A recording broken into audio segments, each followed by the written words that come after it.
que se viene provocando entre los Estados Unidos y Venezuela. Alejandro, ¿cómo estás? Juan Ignacio, Anto, te saludan, un placer hablar con vos. Bienvenido al Matutino. ¿Todo bien? Bien, Juan Ignacio, Antonella, a toda la gente del Matutino, un placer comunicarme con ustedes. Bueno, ¿cómo estás? ¿Qué tal ese jueves? ¿Mucho calor? ¿Cómo va? Muy lindo.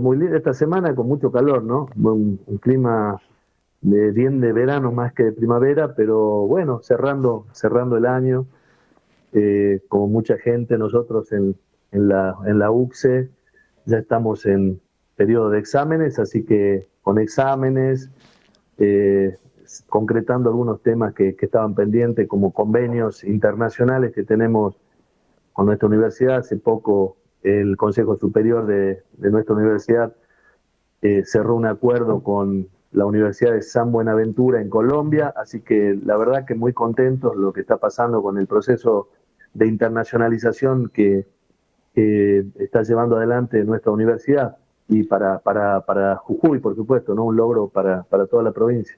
Totalmente. Bueno, ya vamos a hablar de eso que me interesa. Alejandro, para que entienda un poquito la gente, ¿qué está sucediendo entre los Estados Unidos y Venezuela, entre Donald Trump y Nicolás Maduro? ¿Qué nos puedes comentar?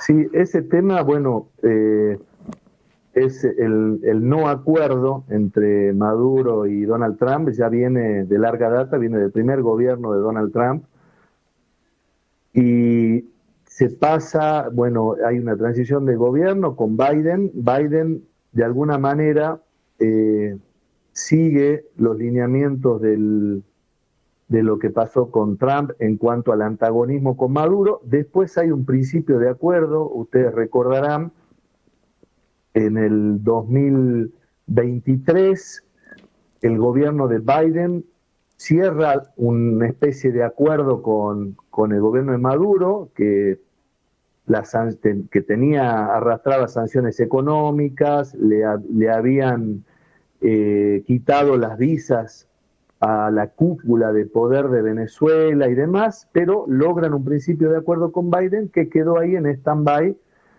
Y esto en un contexto, para que todos podamos entender, en un A ver. contexto en el que la guerra de Ucrania con Rusia tenía mucho que ver, porque no había posibilidad de acuerdo ni diálogo fructífero entre el gobierno de Biden y Putin. Estaba también el tema que sigue estando vigente del ascenso como potencia hegemónica comercial de China, que está dando mucho que hablar y todavía sigue cuestionando el poder del llamado bloque occidental. Entonces, una serie de cuestiones que impedían al gobierno de Biden lograr un acuerdo con, con el gobierno de Maduro, pero que finalmente eh, logran una especie de acuerdo, sobre todo teniendo en cuenta el petróleo de Venezuela, Juan Ignacio y Antonella y la gente que nos escucha, porque el interés de fondo de Estados Unidos es qué pasaría si no hay acuerdo entre Rusia y Ucrania, que ustedes saben que se está tramitando un Sí. acuerdo de paz impulsado por el gobierno de Trump con Putin, que tiene buen diálogo y que en principio,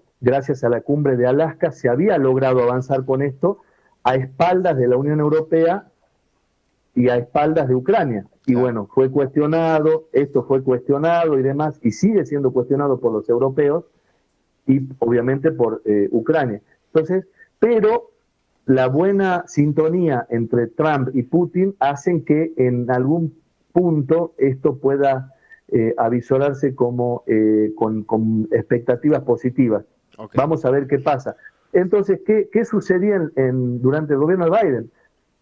Estados Unidos temía que si, suponiendo que ganaba el candidato demócrata en las elecciones, iba a seguir el antagonismo de Putin con Estados Unidos. Sí.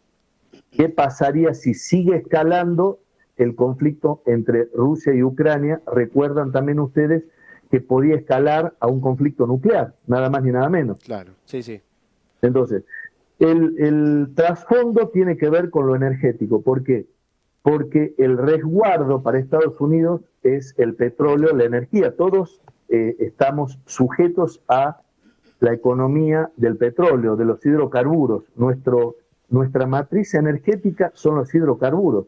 Entonces, ante un conflicto, teniendo en cuenta que Rusia y sus aliados tienen acceso a recursos de hidrocarburos muy fuertes, o sea, tal vez con mucha más capacidad que el resto de Occidente, entonces había que tener un reaseguro en el caso de Venezuela. Por eso el interés de Estados Unidos en mantener al régimen de Maduro de alguna manera mucho más cerca. Claro. Entonces, y ahora qué está sucediendo. Cuando esto ocurre, al perder las elecciones los demócratas, vuelve Trump, que estaba, por supuesto que claramente tiene enemistad con el régimen de Maduro y con la cúpula de poder militar, porque también hay que recordar que un elemento clave para la situación de Venezuela es que el chavismo logró un bloque de poder en el que repartió negocios a los militares. ¿Por qué repartió negocios a los militares? Para tener el monopolio total del uso de la fuerza y el control sobre la población. Claro. Entonces, no solamente es una dictadura, sino una dictadura muy fuerte que tiene poder sobre la población, por eso genera temor, por eso los opositores están presos, ¿no? Más de 800 opositores presos, todo el poder de represión de Juan Ignacio, con el silencio de todo el sistema de Naciones Unidas, o por lo menos con la imposibilidad de actuar en favor de los 8 millones de venezolanos que tuvieron que dejar su tierra por culpa de este dictador. Claro. ¿Entienden? Entonces, ¿pero qué pasó? Entonces, cuando vuelve Donald Trump, no quiere arreglar, o por lo menos cuestiona el poder de Venezuela y el fraude que hizo en el 2024. Sí. Entonces, al cuestionar eso y no aceptar, de hecho, la propia Unión Europea también cuestiona las elecciones presidenciales fraudulentas. Entonces, ya no había forma de sostener y legitimar el régimen de Venezuela.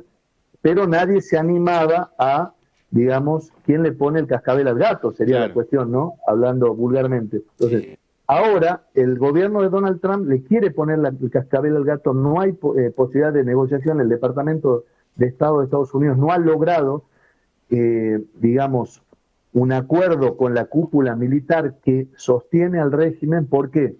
Porque el régimen lo que quiere es impunidad. Impunidad, es decir, las negociaciones son, bueno, ¿cuál es el salvoconducto para todos nosotros que somos corruptos? Sí. ¿No? Y que tenemos no solamente cuestiones de corrupción, sino también violaciones a los derechos humanos claro. Múltiples, ¿no? Incluso con muchas pruebas, que pueden ir presos todos. Entonces, ese es el problema, cómo legitimar ante el mundo, ante la comunidad internacional, toda esa aberración, sumado un elemento que justifica para los norteamericanos, para el gobierno de Estados Unidos, la intervención de Estados Unidos y lo que está movilizando en el Caribe, que desde hace muchísimas décadas no movilizaba la fuerza militar, la Marina de Estados Unidos, como lo está haciendo ahora, para ver si de esa manera repliega al poder militar, a la cúpula de poder de Venezuela, y los obliga a dejar el poder, cosa que hasta ahora no ha podido hacer. Entonces, todo eso está pasando y ese es el contexto. Entonces, las negociaciones no son positivas, pero la justificación de Estados Unidos es el tema de la droga. Claro. Recuerdan ustedes que cuando asumió el poder Trump, cuestionó también los vínculos de México con China a raíz de las exportaciones de fentanilo, que es un problema muy grave para la población de Estados Unidos, especialmente la población joven. Hay muchos muertos por año por esta droga de diseño. Y vuelvo a reiterar, la justificación es atacar al cartel de los soles y al tren de Aragua, que son instrumentos del régimen de Maduro para penetrar en la sociedad de Estados Unidos vendiendo droga. Claro, Entonces, y ahora definen a Nicolás Maduro como terrorista. En base a eso, claro, ellos quieren intervenir. exactamente, Juan Ignacio. El nombrar el gobierno de Estados Unidos a el Cartel de los Soles como organización terrorista le da la legitimación interna al gobierno de Estados Unidos, porque es una democracia, y todas las cuestiones de guerra tienen que ser aprobadas por el Congreso de Estados Unidos. Entonces, esa es la legitimidad que tiene Donald Trump nombrando como un grupo terrorista al Cártel de los Soles que comanda la cúpula de poder de Venezuela. Alejandro, ¿y hay Entonces, posibilidad de que Estados Unidos en las próximas semanas ataque o intervenga a Venezuela? la posibilidad existe, no, no es, digamos, no sería muy bueno para Estados Unidos porque sabemos que las redes sociales, o sea, estamos en un mundo hiperconectado, Sí, estamos hiperconectados y las acciones militares nunca son bien vistas, ¿no? Entonces, el régimen de Maduro se está blindando, se está victimizando para poder sostenerse en el poder lo máximo posible. claro. Ahora, está obligando a la comunidad internacional a poder, y sobre todo liderado por Estados Unidos, los grupos y los países que aprueban la intervención de Estados Unidos, entre ellos el nuestro. Entonces, vamos a ver qué sucede si hay alguna cadena de traiciones en el régimen de Maduro, que yo creo que eso es lo que está esperando también Estados Unidos. Está negociando con otros grupos que piensan soltarle la mano, ¿no? Los arrepentidos del régimen de Maduro para poder evitar esto que vos decías, la intervención militar, que tendría costos muy grandes para un gobierno de Estados Unidos, de Donald Trump, que tiene elecciones de medio término el próximo año y que no, y al que no le ha ido muy bien, sobre todo teniendo en cuenta lo que pasó con la alcaldía de New York, que perdió a manos de los demócratas, y el estado de Virginia. Entonces, eso es lo que está pasando, ¿no? Y tenemos también, por otro lado, una Unión Europea tibia, porque lo lógico sería que el Consejo de Seguridad de Naciones Unidas pueda apoyar una intervención de Estados Unidos, como en otros momentos lo hizo en la guerra en la invasión de Irak a Kuwait a principios de los 90, una intervención en conjunto de los aliados. Pero ¿qué sucede? Son cuestiones que se están resolviendo en una mesa mucho más amplia que tiene que ver con esto.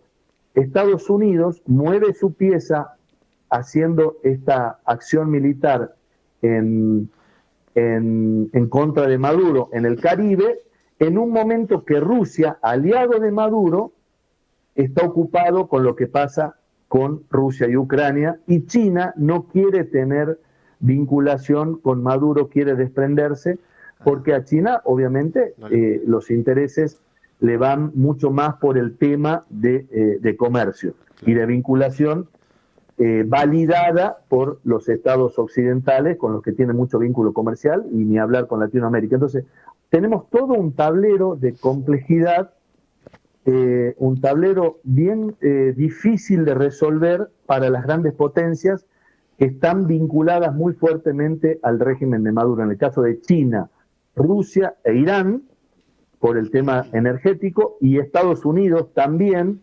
protegiéndose de esa situación por si las dudas hay un conflicto que escala, que es el más importante que hoy tiene el sistema internacional, que es el de Rusia y Ucrania. Entonces, para evitar que eso pueda escalar, y los europeos tímidamente no apoyan lo que está haciendo Estados Unidos cuando debieran hacerlo, porque están molestos con Donald Trump porque les da la espalda en relación a el plan de paz que tiene encaminado con Rusia en contra de los intereses de Ucrania y de la Unión Europea, porque lo que quiere hacer es Donald Trump liquidar el tema de la guerra de Rusia y Ucrania, pero a favor de Rusia. Claro, claro. ¿No? Entonces, Eso es lo que está pasando de fondo, Juan Ignacio y Antonella, y bueno, muy difícil, una situación muy difícil para el pueblo de Venezuela, que está cansado de la dictadura, que realmente ha sufrido muchísimo, pero también hay que decir de que vivimos en una situación de doble rasero. Hemos justificado los gobiernos de Latinoamérica realmente la situación muy triste que está ocurriendo con Venezuela, ¿no? Es decir, muchos gobiernos se han callado y no han dicho nada con respecto al sufrimiento de los venezolanos, 8 millones, que además de sufrir, tener que dejar sus casas, sus vidas, sufren discriminación en muchos países. Claro. Estamos viendo, incluso en países de Latinoamérica, porque por la situación económica que vivimos los latinoamericanos y que es cíclico, que lo podemos hablar en otro momento, el miedo al inmigrante sigue estando presente en nuestras sociedades, y entonces hay una situación de violencia que sufren los inmigrantes venezolanos muy fuerte. Y gobiernos cómplices en Latinoamérica que no han dicho nada. Y el sistema internacional también en muchos sentidos ha sido cómplice. A nadie le interesó esto que está pasando con Venezuela. Por una cuestión ideológica han permitido y han sido complacientes y cómplices del gobierno de Maduro, cuando desde hace muchos años se sabía que era un gobierno, que era una dictadura, que perseguía a los opositores, que hacía fraude en las elecciones y que mataba de hambre al pueblo. Entonces, yo creo que ahora en el mundo de la hiperconectividad no tenemos que dar lugar a eso que está sucediendo en Venezuela, no se puede permitir, y debemos reformar la forma en que las Naciones Unidas está actuando. O sea, es necesaria una reforma de la Carta de Naciones Unidas urgente que se adapte a las necesidades y a la demanda de la sociedad civil mundial. Excelente. Alejandro, ¿qué países, bueno, recién mencionabas algunos que indirecta o directamente están involucrados en este conflicto, pero qué países se ven favorecidos con el mismo y cómo afectaría esto a Argentina? ¿Favorecidos en qué sentido, Antonella? Y favorecidos con que se invada Venezuela, si tienen algunos intereses además de políticos quizás en la explotación de alguno de los recursos que tiene el país. No, los países que están vinculados y con los que Venezuela tiene deuda son Rusia, China especialmente, e Irán. Han tenido y tienen negocios relacionados con la venta de armas, con los hidrocarburos y demás. O sea, una intervención de Estados Unidos en el caso de Venezuela perjudicaría los intereses y las deudas que tiene Venezuela con estos países, ¿no? Que ya viene de larga data. Eso por un lado. Los gobiernos que han sido cómplices, los liderazgos cómplices de Maduro también quedarían expuestos, Antonella. No solamente estamos hablando de países o de gobiernos puntualmente de países, sino de expresidentes que apoyaron todo el tiempo al régimen de Chávez. Y acá nosotros tenemos claramente que decir, el kirchnerismo fue cómplice del chavismo. Entonces no podemos mentir, no podemos decir que no ha sucedido, pero lamentablemente en muchos aspectos durante los gobiernos de Cristina Kirchner y Alberto Fernández fueron cómplices del chavismo, sabiendo todas las violaciones de derechos humanos y demás. No así otros países. Entonces estamos viendo que se está llevando luz al problema de Venezuela y tenemos que poner todas las cartas y sacarnos los roles que tenemos cada uno en la sociedad y contarle la verdad a la gente. Podemos estar de acuerdo o no con las ideologías, podemos ser de un partido o de otro, pero no podemos mentir en cuanto a que el chavismo, en este caso representado por Maduro, es una dictadura y está matando de hambre al pueblo de Venezuela y hace fraude en las elecciones, no es democracia. Entonces, eso va a pasar, Antonella, cuando esto se resuelva. Van a tener que hacerse cargo quienes apoyaron todo el tiempo a Maduro y van a quedar expuestos ante la sociedad civil mundial quienes siguen sosteniendo a Maduro. Eso Claro. va a ser un antes y un después cuando esto se solucione. Va a quedar muy claro quienes sostenían y apoyaban a la dictadura con el prejuicio, no solamente de los 8 millones de venezolanos, sino a todo el pueblo latinoamericano, ¿no? Independientemente de lo que es de lo que son las cuestiones de paz y seguridad o los intereses de las grandes potencias, ¿no? Sacando el tema de las grandes potencias, hay un pueblo que está sufriendo, como sigue sufriendo las consecuencias de la dictadura Cuba, como sigue sufriendo las consecuencias de la dictadura Nicaragua. Entonces, tenemos que ser en ese sentido conscientes y poder utilizar las herramientas de la revolución digital, de la hiperconectividad, para contar la verdad de lo que pasan los pueblos, ¿no? Excelente. Bueno, Ale, nos quedamos sin tiempo, me gustaría seguir hablando, me quedaron algunos temitas y otras preguntas para hacerte. Si estás disponible la semana que viene, nos encantaría tenerte, si querés venir al estudio por videollamada para seguir hablando de este tema que todo tiene que ver con todo, desde el conflicto con China, con Ucrania, con Rusia, los Estados Unidos, Latinoamérica que no queda exenta. Entonces tenemos muchísimas cosas para seguir charlando y son temas que se van actualizando día tras día, ¿no? Como que todos los días tenemos nuevas novedades y no sabemos qué va a suceder en las próximas semanas, en los próximos meses, pero como que el conflicto está cada vez más complicado, así que nada, si obviamente tenés tiempo, nos encantaría tenerte la semana que viene. Sabemos que también escribís para el diario, así que a todos nuestros oyentes los invitamos a que lean las columnas de Alejandro, que es un gran profesional y sabe explicar, ¿no? lo que está sucediendo. Así que Ale, muchísimas gracias. Muchas gracias a vos, Juan Ignacio, a Antonella, a toda la producción del Matutino y a la gente que lo sigue, así que un placer enorme. Sí, cuenten conmigo, voy al estudio, va a ser un placer compartir con ustedes. Abrazo grande, que estés muy bien. Un abrazo grande, gracias.